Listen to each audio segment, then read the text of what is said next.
Assalamualaikum warahmatullahi wabarakatuh.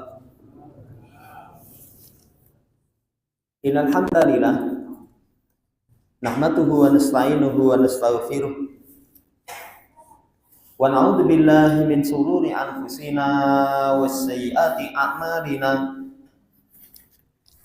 May yahdihillahu fala mudilla lahu wa may yudlilhu fala hadiya lahu. Wa asyhadu an la ilaha illallah wahdahu la syarika lah wa asyhadu anna Muhammadan abduhu wa rasuluh. Allahumma shalli ala Muhammad wa ala ali Muhammad. Allahumma anfa'na bima 'allamtana wa 'allimna ma yanfa'una wa zidna ilma. Ma'asyiral muslimin rahimani wa rahimakumullah. Melanjutkan pembacaan Al-Isbah fi bayani manhajis salaf fi tarbiyati wal islah. Masuk pada kaidah Al-Hamisatu wa Thalathun, kaidah yang ke-35. Kata Syekh Abdullah Al-Ubaidan hafizallahu taala, wujubu tahdhiril muslimin minal kutubil mustamilati alal bidah. Kaidah salaf itu adalah wajib mengingatkan kaum muslimin dari buku-buku yang tercakup pada perkara-perkara bid'ah.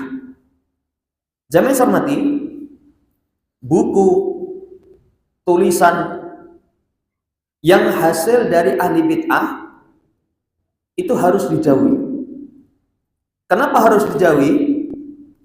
Pertama, sebagai bentuk berlepas diri dari pemikiran yang menyimpang. Sudah berlalu, ahlu sunnah wal jamaah itu berlepas diri dari semua amalan-amalan bid'ah, amalan-amalan yang menyelisih petunjuk Rasulullah Shallallahu Alaihi Wasallam. Pertemuan yang lalu kita bawakan rangkuman para ulama. Kerusakan bid'ah itu ada 15 poin. Itu baru yang dirangkum. Nanti kalau diperluas, bahayanya luar biasa. Demikian pula memperingatkan kaum muslimin dari buku yang mencakupi perkara bid'ah itu dalam rangka menjaga diri dari fitnah. Nanti ulama terdahulu ingatkan, subuhat itu menyambar, jiwa kita lemah.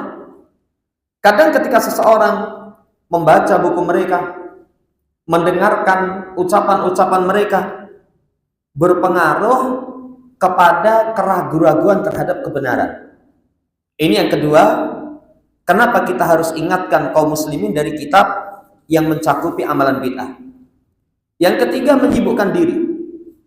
Cukup seseorang dengan kitab-kitab yang di situ tertulis kebenaran.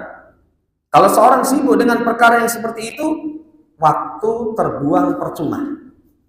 Yang terakhirnya, nanti kadang bisa mendatangkan kebingungan dan kebimbangan. Karena ketika seorang belum memiliki tolak ukur kebenaran, belum memiliki barometer kebenaran, kadang sesuatu dipandang benar itu hanya sekedar yang nampak. Hanya sekedar yang nampak, walaupun terkadang itu perkara yang batil. Padahal saudara yang saya hormati, amalan yang bid'ah itu terkadang nampak baik. Mungkin pernah kita sampaikan kisah Abu Musa al-Asy'ari. Ketika beliau mendapatkan di masjid menunggu iqamat, ada satu kelompok membuat halaqah. Kemudian mereka berzikir, dipimpin satu orang, kemudian menghitung zikir dengan kerikil. Beliau datangi Abdullah ibnu Mas'ud, kemudian beliau katakan, aku melihat di masjid itu sesuatu yang aku ingkari, tapi walhamdulillah kami tidak melihatnya kecuali kebaikan. Coba, nampak baik, tapi ternyata itu menyimpang. Nah, ini 4 poin ini pendorong kepada kita ingatkan kaum muslimin dari kitab yang mencakup kepada perkara-perkara yang menyelisih petunjuk Nabi Shallallahu Alaihi Wasallam. Kemudian Syekh membawakan dalil. Pertama, surat Al-Imran ayat yang ke-78. Wa inna minhum la fariqa yalbuna alsinatahum bil kitab litasabuhu minal kitab wa ma huwa minal kitab wa yaquluna huwa min indillah wa ma huwa min indillah wa yaquluna 'alallahil kadiba wa hum ya'lamun. Sesungguhnya di antara mereka, siapa yang dimaksud? Ada yang mengatakan Bani Israel, Yahudi Nasara. Ada yang mengatakan orang Yahudi. Sungguh sebagian dari mereka itu memutar lesan-melesan mereka berkaitan dengan kitab. Kalau bahasa kita, mempermainkan Alkitab itu dengan lesan mereka. Jadi mereka rubah, mereka tambahi, mereka takwilkan, mereka tafsirkan ala ghairi ta'wilihi, tidak seperti yang diinginkan. Itu perilaku orang Yahudi. Supaya apa? Supaya kalian mengira itu bagian dari kitab, padahal itu bukan dari kitab. Mereka berkata ini dari sisi Allah, padahal bukan dari sisi Allah. Mereka mengadakan kebohongan atas Allah, wahum ya'lamun, mereka mengetahui. Jamaah hormati, ayat ini kisahnya berkaitan dengan orang Yahudi. Orang Yahudi itu kelancangan mereka sukanya ngotak-atik kitab. Jadi dirubah, ditambahi, ditafsirkan sesuai dengan keinginan hawa nafsunya. Supaya untuk apa? Supaya dikira itu dari sisi Allah. Kan kalau misalkan ini bukan dari Alkitab, ini dari diri kami sendiri, umat akan menolak. Pak, sama persis nanti. Jamaah hormati, di masa sekarang juga begitu. Juga begitu. Ini hati-hati. Ini perilaku orang Yahudi. Ayat mengkisahkan tentang kisah orang Yahudi, tapi nanti kaidah tafsir al-ibrah bi umumil lafaz la bi khususis sabab. Pelajaran itu diambil dari keumuman lafaz, bukan pengkhususan sebab. Artinya secara keumuman lafaz akan ada umat Islam yang nanti meniru orang Yahudi. Apa bentuk tiruannya? Mereka bersilat lidah. Mereka mempermainkan lidah-lidah mereka berkaitan dengan ayat Allah. Bawakan ayat, ya, tapi disimpangkan maknanya. Ditafsirkan tidak sebagaimana mestinya. Sehingga nanti orang awam itu akan terpengaruh. Ini ada ayatnya itu. Ada ayatnya. Di masa sekarang laris. Saya pernah dulu itu membuka kitab kejawen, kitab primbon, misalkan Vital Jemur, atau kitab-kitab yang lain yang jelas-jelas ada unsur kesyirikan, ada ramalan-ramalan, tapi kadang juga membawakan ayat itu. Lawan orang yang belajar tenaga dalam, ketika menjelaskan tentang indera keenam, bawakan hadis tentang wali. Inna auliya Allah, sesungguhnya wali Allah itu nanti kan diterangkan di dalam hadis yang wajib dilaksanakan, Allah cinta, tambahkan yang sunnah.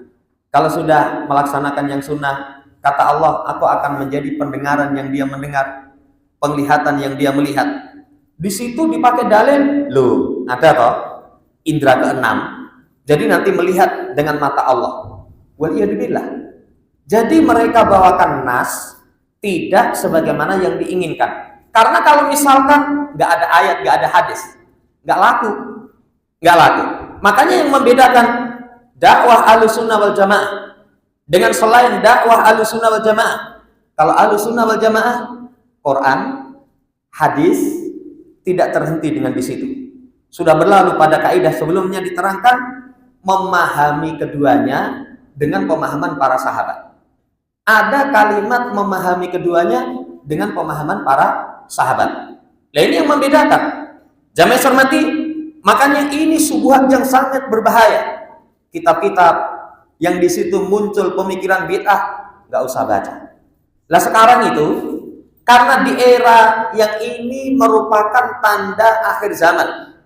Tanda akhir zaman itu, kata Nabi SAW, Dohrul aklam. Pena itu nampak. Apa artinya pena nampak? Ilmu itu banyak tersebar. Tulisan-tulisan banyak tersebar. Kadang kalau seseorang ketika dia belajar ilmu agama hanya bermodalkan kuota. Dua kuota, kemudian buka YouTube. Enggak, dia lihat siapa pembicaranya. Asal terima aja. Nanti kata para ulama seperti hatibul lail, pencari kayu bakar di malam hari.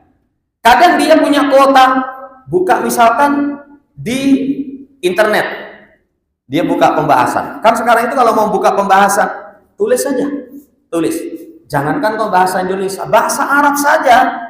Kadang pemikiran Syiah, pemikiran orang-orang Khawarij, ramai itu. Kalau asal dia buka, dia baca, dia yakini, hati bulai seperti pencari kayu bakar di malam hari. Orang kalau cari kayu bakar di malam hari, nggak bisa membedakan mana ranting yang kering, mana ranting yang basah. Lebih parah lagi, kadang punggung ular kobra dia pegang. Wah, iki ireng ini, dibakar api ini, langsung dicekel, patok kepala dia, mati. Nah, ini hati-hati sekali, bahaya tentang al-kutub al-mustamilah alal bidah. Ayat yang kedua dibawakan surat Al-Maidah ayat yang ke-41.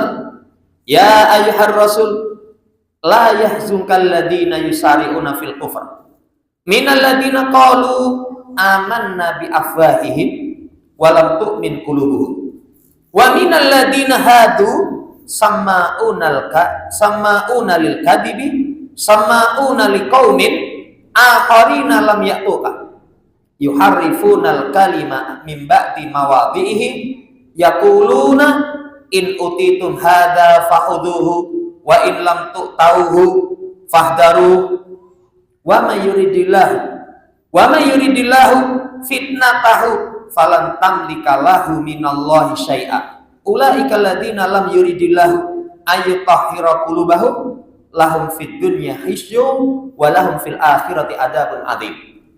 Ayat yang panjang. Surat Al-Maidah, kata Allah, wahai Rasul, jangan menjadikanmu sedih orang-orang yang bersegera menuju kekafiran. Gak usah sedih. Siapa itu? Minal ladzina qalu amanna bi afwahihim walam tu'min qulubuhum. Orang-orang yang lisan mereka mengucap kami iman, sementara hati mereka tidak iman. Siapa mereka? Orang munafik. Kan kalau kita misalkan ada kaum muslimin, kemudian tiba-tiba murtad, lah kan kita sedih. Kenapa sedih? Jamaah hormati, murtad berarti dia diancam neraka. Gak tega lihat saudara kita tersesat. Walaupun diri kita belum jaminan, tapi kalau sudah pasti murtad, kan jelas sedih. Kata Allah, Rasul, jangan menjadikanmu sedih orang-orang munafik. Demikian pula di antara orang Yahudi itu ada yang sangat suka mendengarkan kedustaan. Jadi kalau ada isu-isu kebohongan, kedustaan itu mereka bersemangat. Demikian pula mereka itu juga sangat suka mendengarkan kaum yang lain yang tidak pernah datang kepadamu. Jadi ucapan yang tidak pernah berjumpa dengan Nabi itu dipercaya. Padahal ilmu itu kan warisan. Berarti kalau ilmu itu misalkan ini dari siapa? Rasulullah. Kamu mendengar dari beliau. Iya. Ini Yahudi senang kalimat seperti itu. Jadi orang yang lain yang tidak datang kepadamu itu mereka ambil ucapannya. Mereka senang mendengarkan. Kemudian perilaku Yahudi seterusnya itu mereka merubah kalimat dari tempatnya. Sukanya merubah kalimat dari tempatnya, dirubah-rubah. Ya, kalau dahulu perubahan itu bisa dengan dihapus atau bisa dengan dihilangkan kalimat. Kalau sekarang Quran mau dirubah dihapus ketahuan, biasanya dengan tafsir. Mainnya ahli bid'ah itu dalam perkara tafsir. Perkara tafsir. Kalau lafaz mereka nggak mungkin bisa masuk. Kemudian mereka coba bahasanya mengatakan in utitum hadza fakhudhu. Kalau ini datang kepada kalian, Jadi kalau ada ini datang kepada kalian, ambillah. Tapi jika tidak didatangkan kepada kalian, waspada. Coba bahasanya. Mungkin kalau bahasa orang sekarang, yen ona ayat hadise gonen. Tapi kalau enggak, jangan. Apa cukup? Sekian waktu kita telah terangkan. Ayat dan hadis itu kalau tidak ditafsirkan sesuai dengan penafsiran yang benar, itu akan mengantarkan kepada penyimpangan. Iya. Dan siapa yang Allah kehendaki fitnah kesesatan, maka dia tidak bisa untuk menolak. Mereka itulah yang Allah tidak berkehendak membersihkan hati-hati mereka. Bagi mereka di dunia kehinaan dan di akhirat mereka azab yang keras. Ayat ini, saudara yang saya hormati, waspada dari perilaku orang Yahudi. Ini syahidnya. Ini syahidnya. Orang Yahudi itu yuharifunal kalima min ba'di mawadhi'ihi.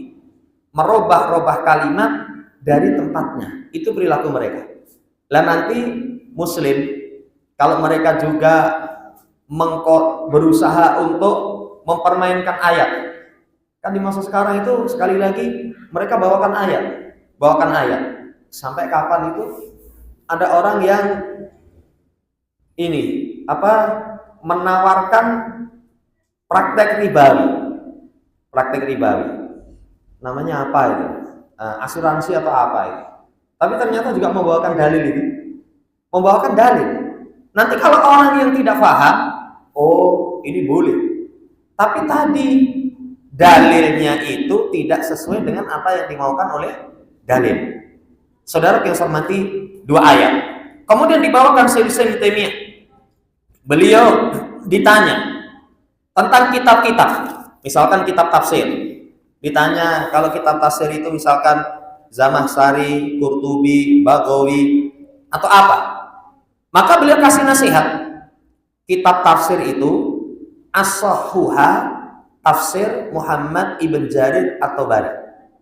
Kitab tafsir itu paling sahih, kata beliau itu tafsirnya Ibnu Jarir At-Tabari. Tafsir At-Tabari. Ini kata beliau. Kemudian berkaitan dengan kitab-kitab yang ditanyakan, beliau sebutkan kalau kitab ini kekurangannya di sini. Misalkan kitab ini masih ada hadis-hadis yang palsu, ada hadis-hadis yang lemah. Saudara yang saya hormati, apalagi Zamakhsyari. Tafsir Zamakhsyari. Tafsir Zamakhsyari itu ternyata pola pikirnya Mu'tazilah. Beliau terangkan ini. Supaya nanti umat itu hati-hati. Oh, hati-hati dari kitab itu. Ya, yang Mu'tazilah itu nanti beliau kasih penjelasan. Prinsip mereka dalam berakidah tauhid, adil, manzilatun baina manzilataini, infadul wa'id, al-amru bil ma'ruf wa nahyu 'anil munkar. Prinsip Mu'tazilah itu 5. 1, tauhid. Tauhidnya orang Mu'tazilah itu nafyus sifat, menolak sifat. Maka lihat saja nanti di negeri kita betapa banyak orang-orang yang mengingkari sifat, ternyata itu pemikiran orang-orang Mu'tazilah. Sampai kapan itu saya disodori satu terjemahan Quran. Ini terjemahan tafsiriyah.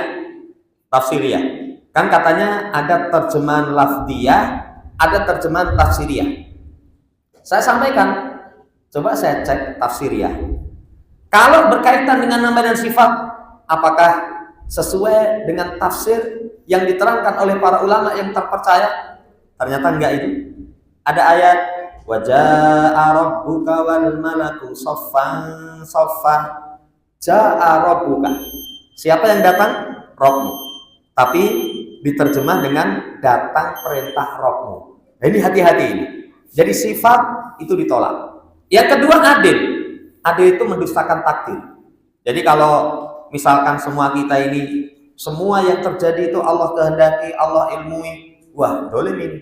Adil itu Allah, ya, itu yang menakdirkan, kita pun juga bisa menciptakan perbuatan kita. Ini orang Mu'tazilah. Kemudian yang ketiganya, mereka itu punya keyakinan satu kedudukan di antara dua kedudukan. Jadi orang fasik itu tidak dinamakan mukmin, tidak dinamakan kafir. Jadi yo mukmin enggak, kafir juga enggak. Ini mereka. Kemudian yang keempatnya, orang-orang Mu'tazilah itu menegakkan ancaman. Makanya disebut dengan wa'idiyah. Ayat yang berkaitan ancaman yang mereka pegang. Yang terakhir, prinsip mereka amar ma'ruf nahi munkar. Tapi mereka pahami amar ma'ruf nahi munkar itu hanya memberontak kepada penguasa. Itu baru disebut amar ma'ruf nahi munkar. Nah, ini hati-hati ya. Makanya nanti saudara yang saya hormati, kalau seseorang pengen memiliki rujukan-rujukan kitab, para ulama sudah kasih nasihat. Tafsir misalkan Ibnu Katsir, tafsir misalkan Syekh Abdul Rahman As-Sa'di, hadis misalkan Sahih Bukhari, Sahih Muslim. Ya, kemudian adab misalkan Riyadhus Shalihin. Ya, itu sudah ada nasihat-nasihat supaya kita baca. Pembahasan tentang tauhid, ada kitab-kitab yang harus kita pelajari. Itu dalam rangka supaya akidah kita selamat. Ini yang bisa kita sampaikan, kurang lebihnya mohon dimaafkan. Subhanakallahumma rabbana bihamdika asyhadu an la ilaha illa anta astaghfiruka wa atubu ilaik. Assalamualaikum warahmatullahi wabarakatuh.